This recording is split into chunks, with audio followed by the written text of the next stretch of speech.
We are Group 3. Today, we will introduce two papers regarding competitive dynamics. Paper 1, The Simplicity of Competitive Repertoires, an Empirical Analysis. Competitive repertoires are the set of market actions used by an organization during a given year to attract, serve, and keep customers. There are at least three related aspects of competitive repertoires. Range is the total number of types of market-oriented actions taken by a firm. Concentration is the degree to which repertoires tend to be focused on just a few key types of action. Finally, dominance is the extent to which a firm relies on its single most common type of action to the exclusion of all other. Competitive simplicity will be influenced by two essential factors. First, it will be a function of search incentives that induce managers to look for and embrace additional ways of competing. These may take the form of poor performance and other sources of threat and uncertainty. Second, competitive simplicity will be a function of managers' knowledge about the different ways of competing. This knowledge will be enhanced by prior experience with various competitive methods and by exposure to a diversity of rivals and clients. Good performance can decrease the incentive to search by boosting managers' confidence in their favorite activities and thus narrowing their range of active concern. Conversely, a breadth of competitive experience provides managers with knowledge about many different forms of rival or external sources, include market diversity that combats simplicity by increasing managers' knowledge about a wide range of competitive options. By contrast, environmental growth or munificence may lull managers into complacency and discourage search activity, including firms to focus on a few favored competitors. Finally, environmental uncertainty may stimulate search and combat simplicity. Good performance tends to attenuate search behavior. Hypothesis 1. Past performance will be positively associated with competitive simplicity. Rivals who had concentrated on fewer modes of competition will be less aware of the potential of alternative methods and may lack the knowledge to implement them. Hypothesis 2. A recent history of broad competitive experience will be inversely related to competitive simplicity. Older organizations will have had the time to build confidence in favorite tactics, to develop the specialized skills and programs necessary to implement these tactics. Many young firms, by contrast, are still groping to find their way and have not yet developed the formulae, routines, and political commitments that discourage tactical variety. Hypothesis 3a. The age of an organization will be positively related to competitive simplicity. Certainly, most large firms have in place the finances, people, and routines to implement more complex competitive repertoires than their tiniest rival. The vulnerability of small organizations, by contrast, may motivate them to be on the lookout for both threats and opportunities. Hypothesis 3b. The size of an organization will be positively related to competitive simplicity. A diverse environment can be a rich medium that discourages simple repertoires by giving managers knowledge about different ways of competing. In contrast, companies that deal with relatively few competitors and customers will have a narrower range of experience and possibly narrower mental models. Hypothesis 4.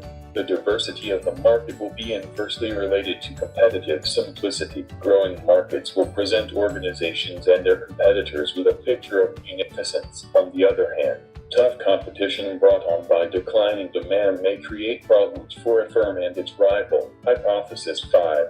Market growth will be positively related to competitive simplicity. When markets are altering in ways that are hard to understand or predict, managers may need to hedge their bets with a diverse set of competitive methods and employ more comprehensive business strategies. Hypothesis 6. Market uncertainty will be negatively related to competitive simplicity. By concentrating resources and attention on the important activities, firms are able to allocate their efforts effectively and become adept at performing the most pressing. Firms with simple repertoires may more easily synchronize the efforts of their like-minded departments. Hypothesis 7. Competitive simplicity will have a negative relationship with subsequent performance. Because change is constant, simple or narrow repertoires that are on target this year almost certainly will become outdated in the next. Firms that compete mostly on the basis of price, for example, may soon become irrelevant when new rivals attract customers with better service. Hypothesis 8. Market uncertainty will moderate the relationship between competitive simplicity and performance. Especially, simplicity will be more damaging to performance during times of uncertainty than during more placid intervals. Diverse markets also may make it hard for managers to determine the exact sources of success, and thus they discourage narrow repertoire. On the other hand, companies that cater to more specialized market segments may be able to rely on fewer kinds of competitive action. Hypothesis 9. Market diversity will moderate the relationship between competitive simplicity and performance. Especially, simplicity will be more damaging to performance in companies facing a diversity of customers and rivals than to those facing less such diversity. Market growth creates new and unanticipated opportunities which may best be seized by firms cultivating a wide variety of appeals. Market decline, on the other hand, may require simple repertoire. Hypothesis 10. Market growth will moderate the relationship between competitive simplicity and performance. Especially, simplicity will be more damaging to performance during periods of market growth than during periods of market decline. Method.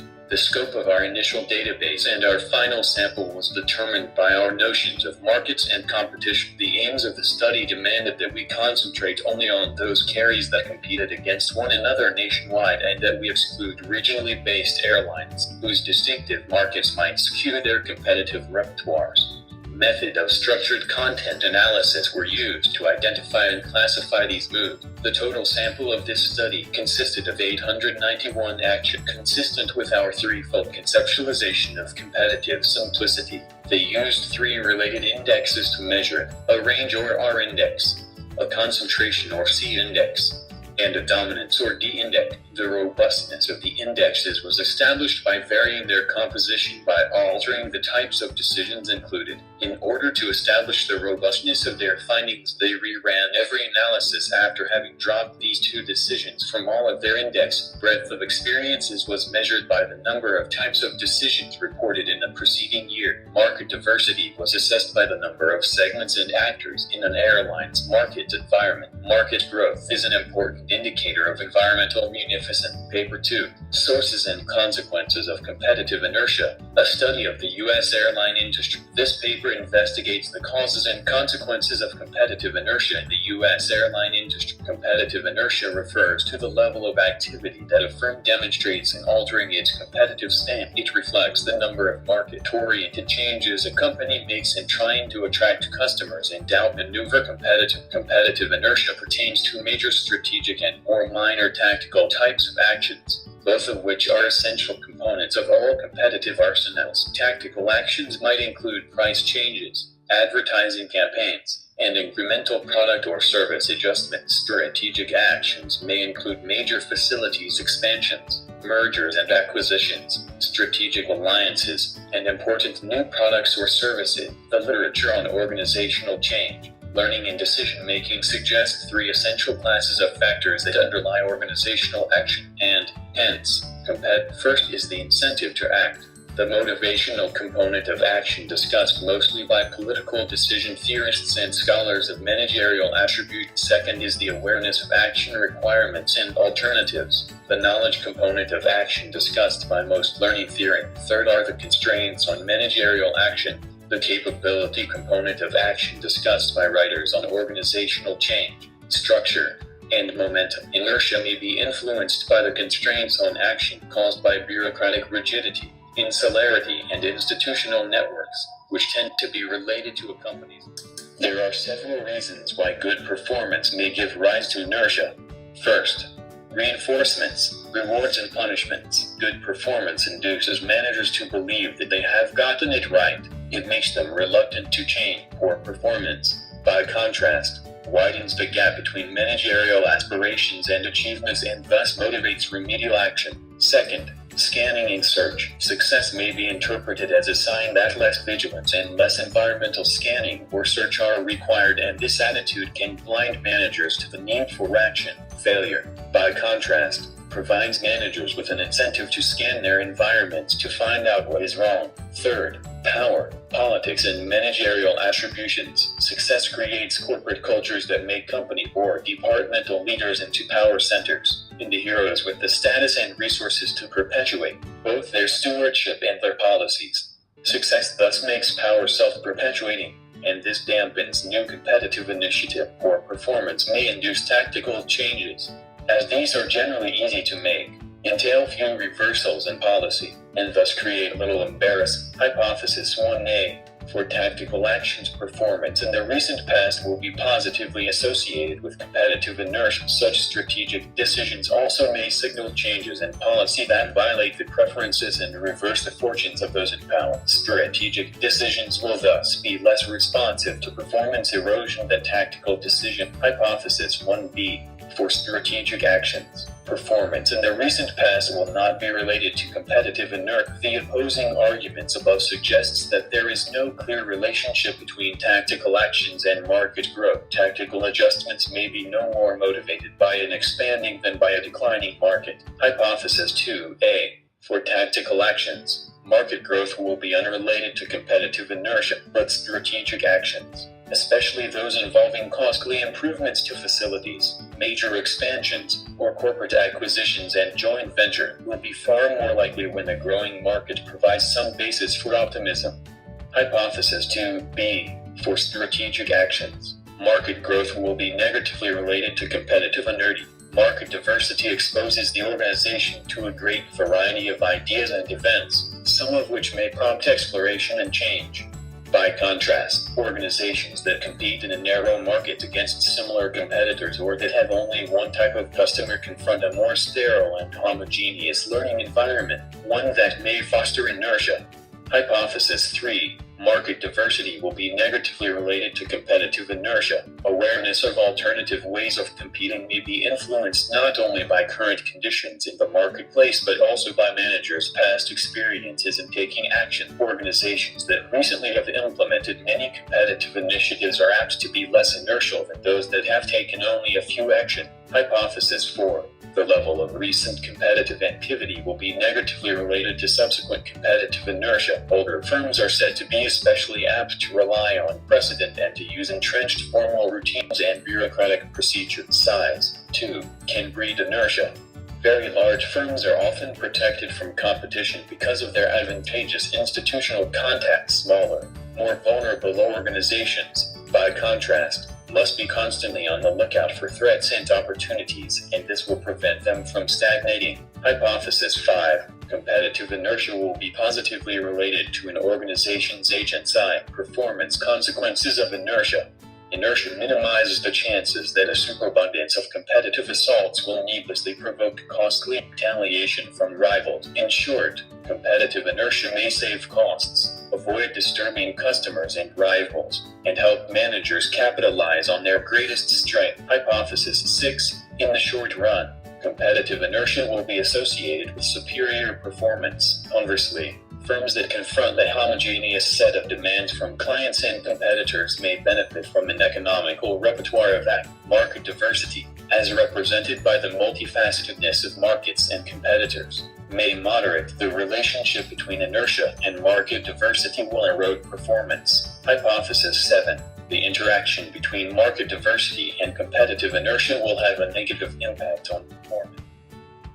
Method. For practical research purposes, it is impossible to examine each and every action taken at all levels within an organization. An extensive 8-year review of every issue of Aviation Daily was conducted to document 21 types of competitive moves in the category: changes in price, promotional activities, product line or service changes, distribution channel alterations, market expansions, vertical integration, intra-industry mergers. The total sample consisted of 963 actions. Competitive inertia. The index must be weighted to adjust for differences in the average frequencies of the various types of market-oriented decisions. Pricing decisions, for example, are far more common than hub creation of decision, tactical, and strategic actions. In some cases, strategic actions represent a major departure from industry norms.